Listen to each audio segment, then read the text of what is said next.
Thank you so much for having me. I'm really delighted to be here. And this is such a badass group of people, just understanding that nexus between free technology and privacy, and that both are necessary for the preservation of future freedoms. So thanks so much for having me. For those of you who don't know who I am, my name is Naomi Brockwell. I run a research and media institute called Ludlow Institute, and we have an educational platform called NBTV, where we create free content for people so that they can learn how to navigate the digital world and reclaim their freedom and reclaim their privacy and autonomy and all of those good things. So that's basically what I'm focused on, and I'm focused on it because I believe that we're in dire straits, and that we not only need to preserve privacy technology that we already have, but we need to accelerate its adoption. We need to accelerate the building of it, because I think we're in grave danger of losing it. We're fighting against legislation that's trying to ban end-to-end encryption, that's trying to mandate backdoors in every digital app. We are fighting against cultural complacency, which I think is a huge issue. We're fighting against what I think is an insidious psyop to try to demonize privacy. And there's just a lot working against us, which means that people are moving away from privacy tooling. They are using all kinds of products and services that are just harvesting their data. They're handing over all of their autonomy to groups that would try to control them. And I do think that we just need a major push to reclaim all of this online. How it will be comfortable for you to make a presentation or do a fireside? I'm happy to do a presentation. I've basically just written something that's based on why I think privacy acceleration is important, and why I think that this group of people is particularly perfect for accelerating this movement and changing society. I think we have a strong history of being at the vanguard of cultural change. And so I'm happy to present, or if you wanted to ask questions, happy to do that too. Perfect. Then let's go full on. Show your slides. Thank you. Oh, I couldn't quite hear that. Say that again? Yeah. You can start presentation. We are here. Thank you. All right, sounds great. So I wanted to talk to you about how simply understanding that privacy is a value and important is not enough anymore. We need privacy acceleration, and we need adoption, and we need it fast. So I want to, as I said, explain why the people in this room are perfectly positioned to do this, and how hackers and tech builders have always been at the vanguard of cultural change. So for me, I believe that privacy acceleration is of vital importance in order to preserve the future of freedom in society. So let's start by understanding why privacy is important and who needs it, because sometimes I think we forget. There are a lot of people here who probably just accept that this is a fundamental right, and that's great. But I think we do need to tap into the why so we can convince other people. There are a lot of people who don't seem to be on the same page as us. So people that immediately come to mind for me are whistleblowers, journalists, activists, human rights workers. We just had an amazing whistleblower talk prior to me at this conference. So privacy is essential for all of these people to make sure that they're speaking truth to power and holding powerful entities accountable. We need privacy for that. And I recently discovered, I'm researching this topic and understanding these groups that need privacy. And I discovered there's an entire Wikipedia page filled with journalists and media workers who have been killed in Mexico alone. An entire Wikipedia page. Just pages of people who've been targeted by things like Pegasus, for example, for exposing government corruption and violence amongst drug cartels. And so these surveillance tools that target them, they were used to track these journalists in this list. And for them, privacy was not optional. For them, it was life-saving. And ultimately, the surveillance tools won. They were hunted down. So things like that happen all over the world, all the time. People who are trying to make the world a better place. And there are people who would prefer the status quo, and they fight against them. And privacy is just essential for them to do their job. Now, unfortunately, surveillance is everywhere. It's not just in targeted tools like Pegasus. It pervades every aspect of our digital life. Your privacy is currently in danger. So we're not only fighting against extreme technical innovation when it comes to surveillance tech, We are fighting against private companies that have normalized data collection in every aspect of our lives. We are now aggregating endless data points from all kinds of disparate data sets, and we are drawing ever more inferences from that data and uncovering more patterns that can be used to target people. And breaches are more common than ever. We have increased KYC mandates everywhere, forcing us to hand over more and more personal information that companies can't protect. And then every year we also see more legislation pushing to ban end-to-end encryption, to mandate backdoors in our apps. So we have corporations, malicious actors, governments, all working together actively to undermine our privacy. So privacy is in danger. And the reality is that we're not advancing privacy technology fast enough to keep pace with those who are trying to strip it. But there's one more adversary that we are fighting, and I think this may be our biggest battle. And it may also be the key to winning against all the other entities that I just mentioned. I think that the final boss in this battle is cultural complacency. We have the everyday person who claims they have nothing to hide, which I think is an insidious phrase. So I don't think this complacency is accidental. I think it is one of the most insidious psyops in history. We've come to lionize transparency as a virtue and shame those who want privacy. And I think it's backwards. I like the phrase, it's public servants and private citizens, but somehow in society we've flipped it and we've ended up with the opposite. So when someone says, I have nothing to hide, for me, I see that as the perspective of someone who has never faced injustice or lived under oppression. I feel like it is something that someone says when they're quite comfortable existing within the norms that society has forced on them. And I feel like this type of phrase gives no thought to how laws, norms, or power could shift in the future. So I think it's a dangerous phrase. It also disregards all of those in society who rely on privacy to do their work safely, the types of people I just mentioned. Privacy isn't just about protecting ourselves individually, it's a societal safeguard, and it's about protecting our future. So without it, our ability to communicate freely, to organize against corruption, to expose abuse is compromised. Um, those who fight for a better world and actively push back against existing power structures rely on privacy to do their work safely. So we should not be tempted to dismiss the importance of privacy simply because we personally don't feel like we need it, or we personally feel like we have nothing to hide. What matters is whether we have the choice of privacy if and when we need it. And we are dangerously close to losing that choice and eliminating that choice for everyone. So privacy is the foundation of that allows us to navigate the world freely without unwarranted surveillance, without manipulation, and it's essential for a free society. So let's talk about why privacy development is not advancing fast enough. And this complacency is a giant factor. So users who feel that they have nothing to hide, they continue to support products and tools and companies that harvest their data. And so we are pushing privacy alternatives out of the market. We're just not giving them users.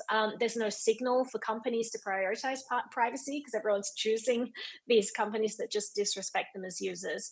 And then many developers don't feel compelled to work on privacy tools. Because they're not feeling this pressing need, because we've really diminished the value of privacy in society. But there's also a fear factor. It's not just complacency. People are scared to develop privacy tools. Privacy has become branded as only for criminals, and people feel that it brings too much risk. So look at Roman Semenov, Roman Storm, who were arrested for writing open source code. We've started sanctioning open source privacy protocols. This is unprecedented and probably illegal, yet here we are. And this has led to a chilling effect, which discourages people from using or creating these tools. And I think that's very dangerous. And I think we need to push back against this narrative. We can't just lie down and take it.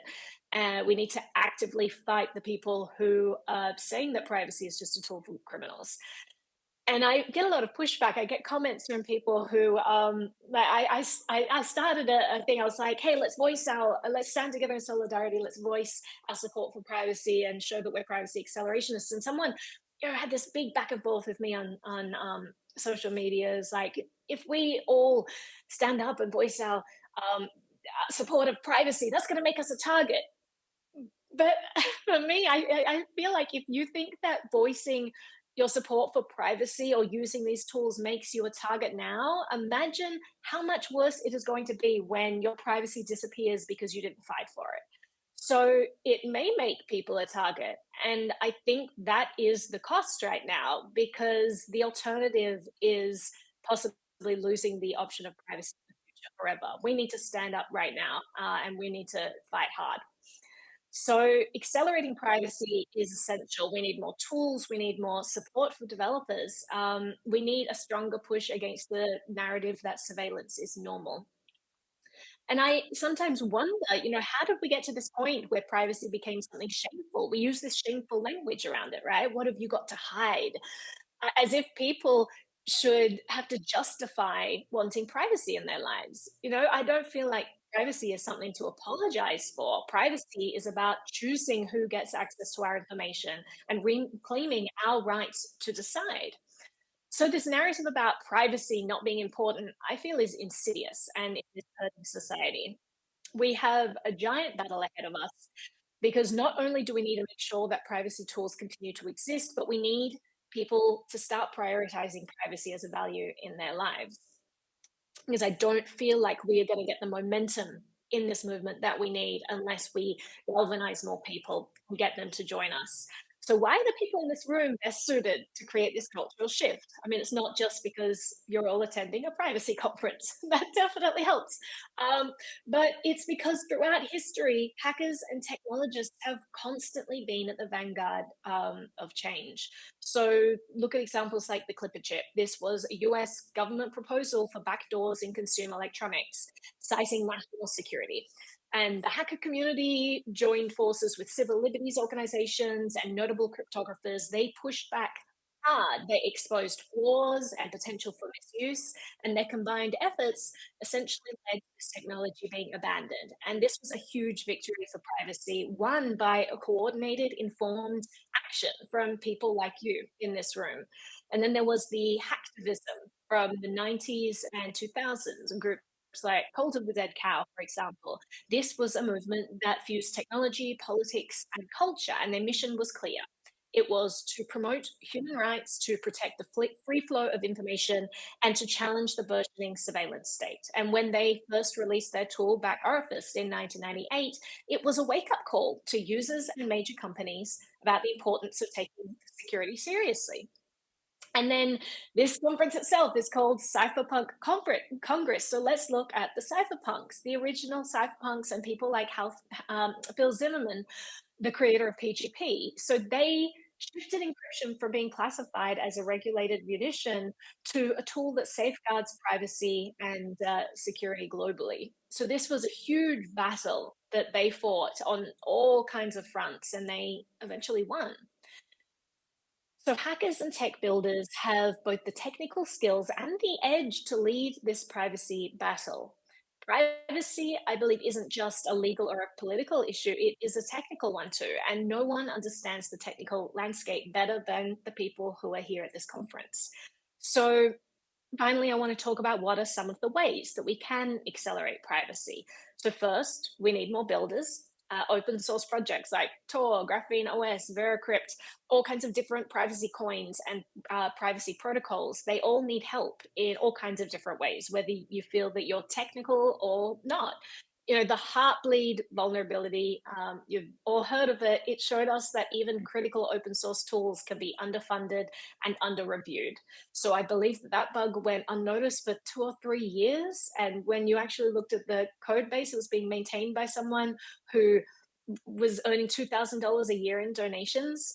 I really think we need to galvanize support for the people who are creating the tools that protect all of us.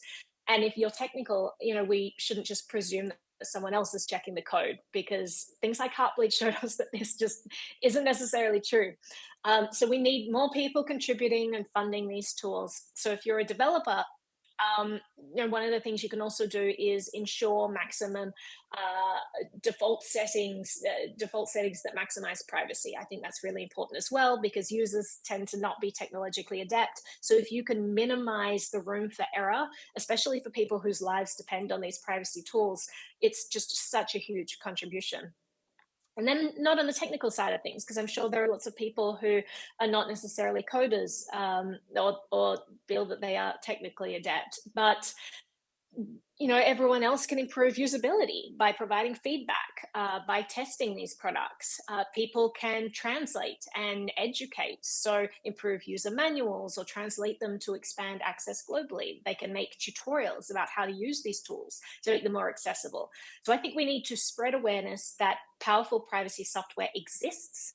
And we also need to spread awareness about surveillance. I realized, when I first started doing what I do, I was thinking that I must have been the last person on the train, because I'm looking at some of the surveillance that's going on behind the scenes and some of the everyday tools we're using. And I'm thinking, well, this is egregious. Surely everyone knows about this, because there's no way that we wouldn't be talking about this, if people haven't noticed it. It turns out that there's so much going on in the tech we're using that people are just not aware of. Even technical people that I talk to, sometimes they're just completely unaware of some of the surveillance technology built into the tools that they're using. And that's sometimes by design. Companies deliberately obfuscate how much data they're collecting. That's definitely contributed by governments who also want to collect this data, so they have really no incentive to hold companies accountable when they misrepresent the amount of data being collected. And governments themselves are also buying this data from data brokers, so they're not doing anything to push back against those third parties who are harvesting all of your data from across the internet. So there's a reason why a lot of this stuff remains in the dark, and we just need more research to uncover it and let people know that it's going on. So I think education is a huge part of this. But the final thing is just advocating for cultural change. I think this is the biggest way that we can have impact. So simply leading by example in your local group can make a huge difference. Normalizing privacy, pushing back when others try to excuse systematic surveillance. We need a quorum of people standing up and saying that this is not okay. And that's when we start to turn the tide of public opinion. So we are social creatures, unfortunately, sometimes. But that does mean that in a group with coordinated effort, we have an amazing potential to enact change for huge impact. If we can stand together and just make sure that we're pushing back against those who try to normalize pervasive surveillance in our lives. I already see it happening. I already see the tide turning. I see more and more people wanting to learn how they can protect themselves, wanting to learn what their tech is doing. I think that's great, but I think that it needs to happen faster, because we are fast hitting a tipping point where privacy as an option is being stripped from our future lives. So being a privacy accelerationist means fighting to support privacy tools today so they continue to exist tomorrow. It means making sure that they get into as many hands as possible so that everyone can have access regardless of their wealth or technical expertise. It means fighting against bad legislation that aims to strip us of the choice of privacy, which we are dangerously close to having happen. And it means pushing back against this cultural shift that is turning privacy into a pariah. We need to stop normalizing pervasive surveillance and remind people that privacy is a good thing that helps protect those who are most vulnerable. So being a privacy accelerationist means actively fighting now, and we can no longer afford to wait people to wake up to what's at stake. We need to act now, and we need to keep the choice of privacy alive for everyone, especially those who may not even realize that they need it yet. So if you're working on a privacy project that is helpful for people, please let me know if I can help amplify your project. Get in touch with me. If you are interested in helping me vet projects that are sent to me, please get in touch. If you have articles that you want more eyeballs on, let me know how I can help spread your message. And let other people know how you can help their projects as well. I think that we are all united on this front that where we value privacy and we understand what's at stake. And so let's help each other out as much as possible and just move this this movement forward, because I think that it's getting to pretty dangerous territory, and I know that we can make a difference. This group, throughout history, technologists, builders have made a huge impact on our history and on privacy in society. So we know we can do it. And I really do hope that we can just, rally now and push it over the finish line. So the biggest takeaway is that we can win. History has shown us that. We just have to keep going. So please join me in accelerating privacy. That's all I really have to say here. I'm not sure how much time I have. Maybe one last question. Yeah, sure.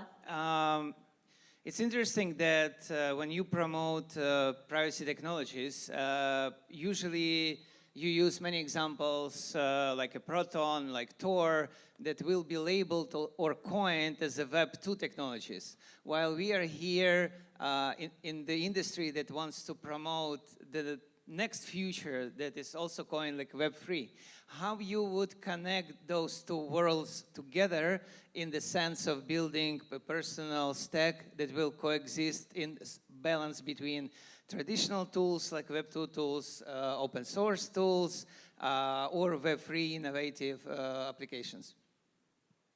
Yeah, so that's actually how I got started in doing what I do. I was probably one of the first people to create a channel about blockchain tech and Bitcoin. And I thought this was the end game, because I thought if you can reclaim control of the money supply and separate money and state, then you've won. And we had this uncensorable tool that I thought that's all we needed. As soon as we had uncensorability in Web3 tech, then it's game over, cat's out of the bag. And I soon realized that there are two things that need to be uncensorable. You need uncensorability in the protocol, but you also need uncensorability at the individual layer. And I realized that if individuals did not know how to use the internet privately, they were not uncensorable, because as soon as a government chose to ban an uncensorable protocol, if they knew that individuals were using it because they are surveilling everything they do on the internet, it still makes it impossible to use this tech. So I realized how Web3 and privacy are completely related. We need both. I think that we're understanding more and more how centralized focal points, targets, things like Operation Choke Point 2.0 is really targeting everyone in the crypto space, in this privacy space as well. So we're understanding that companies can be shut down. We started to see a bunch of companies that have just decided to decentralize themselves because they realized that they can let this technology free. They don't need companies to run them. We have amazing things called DAOs now, where you actually don't need brick and mortar stores. You don't even need physical people that can be targeted. So we have all these tools, and I think together we win. We need Web3 and the privacy aspect, though. We need them both, and they need to work in lockstep, because I just don't think that that Web3 technology can survive current power structures if they decide to try to shut it down, unless individuals can continue to use this uncensorable tech privately and without fear of repercussion. Thanks, Naomi. Thanks for tuning in from the States. Thanks for dedicating your time in the evening. Super great that that's the beauty of the globalism, I guess, that we can connect with the wonderful people from around the world. And we will move on to the next speaker and the next talk. Thanks so much for having me.